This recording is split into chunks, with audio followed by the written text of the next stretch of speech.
Thank you, President.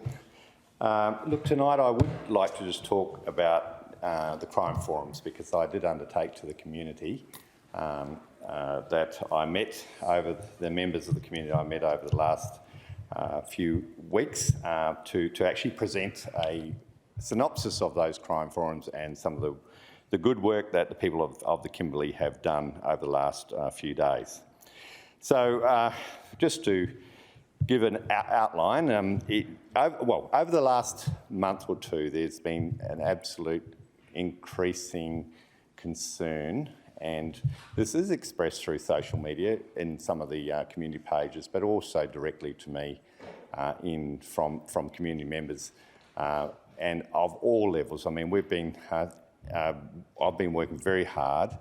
Look, and to the community's credit, I think there are people who are working very hard, including the member for the Kimberley, Davina Dana. I give her credit. She is trying to work in a very difficult circumstance. So I want the House to know there is a sense of unified effort in the Kimberley to actually produce an outcome. What my role as the member of the opposition is to bring more attention to this, and I committed to the people I met over the last few weeks to bring attention in this place.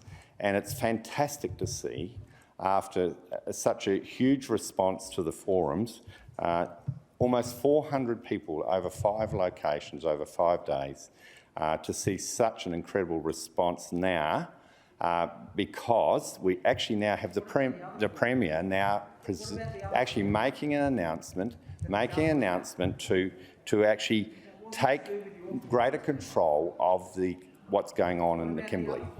So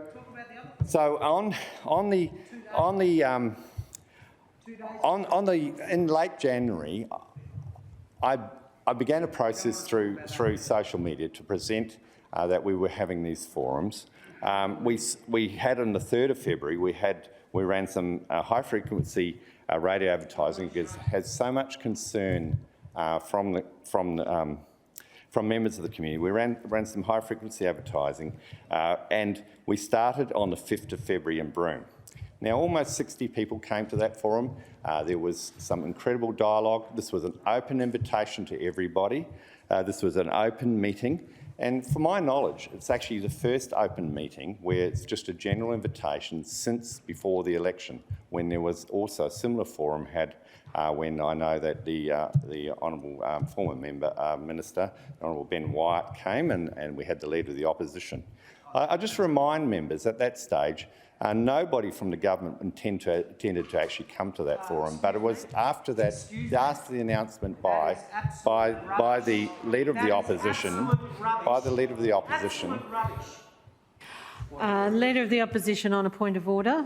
My understanding, and I'm sure you are good at enforcing the fact that all interjections are deemed to be unparliamentary, and I'm struggling to hear the member over the raucous interjections from the other side. So if we could have perhaps some quiet. It's also members. It's traditional to hear a point of order in silence. If we could get to the members' contribution, that would be useful. I was allowing some forms of interjection on a very, very brief, and was just getting to turn the microphone on myself to say exactly the same thing. The Honourable Neil Thompson. Thank you for your support again, Madam President. Oh, not Madam President. President, I shouldn't get that bad habit. So on the 6th of February, we went to Kununurra, and we again met about a similar number, maybe about 50 turned up. There was a whole cross-section, including people from education, people from, there were people, local government people there. They had all come of their own accord because they wanted to talk about these issues. Now, we did hear commentary from the Minister saying these were Liberal Party meetings, and it was, I think that was the biggest advertisement to get people out, because on the 7th of February, we met at least 24 people in Halls Creek, a very small town, and very informed positions. We we met with people involved in dealing with youth activities, and it was very fruitful. And again, I'm going to present more on some of the outcomes because there's a lot more detail which I will present over the next few weeks. But I just wanted to get down to just give an outline of the steps we took. On the 8th, we met at Fitzroy Crossing. Now, out of respect, I did not advertise the 8th meeting. I just said we're going to be there if you want to catch up with us, because I know that the community are also doing some incredible work, and I did speak to some of the leaders before we met on the 8th, because I'd been part of a gathering which actually had Senator Pat Dodson. It was a bipartisan gathering, so I really reflected on that and felt it was important to have this bipartisanship and give that respect. But notwithstanding the lack of advertising, again, we had quite a good group of people that came together just to share some of their tragic stories and also some of their suggestions. So people are really wanting to discuss these issues. Then finally on the 9th we had this large turnout, and this was covered and reported in National Indigenous Times. I'd commend members of this place to read that article and just see the background there. But the important part of that was I promised to that group I would bring what we call the Derby Charter to this place, and this was driven by the group. They were really focused on what they wanted to occur, and there was this hands-up process using facilitation.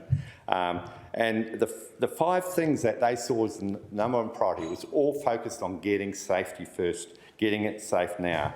And so the first one was immediate additional police into the town and stay there. They said there can't just be squads turning up every week or so. They just need additional police. Now, we've seen this announcement in the last couple of days by the Premier, so I want to commend the Premier for taking action and actually overriding and stepping in, because the voices of the community have been heard. We saw then the second thing that came up was there needs to be more government services located in the Kimberley, located in these towns. They are tired of seeing white four-wheel drives drive into that town every week. Someone mentioned there's probably about 35 four-wheel drives come in and deliver short services. So you're driving 2 hours from Broome, you come and do a couple of hours service and you drive back. They want to see permanent services in their town. The other thing, number 3, was this desire to see more off-campus educational opportunities, where there are a range of different educational opportunities which could deliver outcomes for these disadvantaged families that are suffering, to these disadvantaged kids that actually need to get back into education. We see the terribly low education rates at the moment, the attendance at schools, some of the absolutely tragic stories, and sadly the way certain people in the department have been treated lately. It just makes your mind boggle in terms of way when people are just trying to get results, and we'll be talking about more of that later. Then the 4th issue is safe houses. They just believe there should not be children. We're talking about 14 and under. Under no circumstance should be the children just wandering the streets after 10 o'clock at night. They have programs in Derby. There's after school programs, sport, well attended, but obviously there's a large group of kids that don't, and so they want to see this happen. So safe houses have to be manned 24/7. There has to be a way of allowing to have safe houses in the Kimberley. There has to be an approach to enable, if the police see a child on the street, to be able to pick that child up and take them somewhere where they can be cared for and be safe if home is not safe. Then the final point is they really want to see more action taken on these families that are not functioning properly. And that could be both carrot and stick approaches. They just believe there has to be some compulsion in where there's problems with alcohol abuse in families.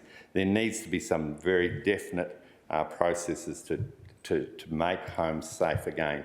And I just want to commend the community for coming up with those 5 points. There were a number of other things raised, but they were the 5 priorities. People just want safety. People just want to be able to go home at night and know that they'll be able to sleep in their beds in safety. They want to know that if they travel to Broome, for example, from Derby, when they come back to their home, their house will not be trashed, their car will not be stolen, they will actually have a place of safety. As I said in this place the other day, the crime rates in the Kimberley are so terrible, 10 to 16 times worse, 10 to 16 times worse than metropolitan Perth for different categories of crime. If people in Perth had crime get to 10 to 16 times the current rates, you would have, this government would have to resign, quite simply. Now, you know, this is why I take this seriously, and I have to step up for the community, because I have committed to the community that I will speak for them. I'm a member of the opposition, and as a member of the opposition, I can have a voice, a particular voice. Order.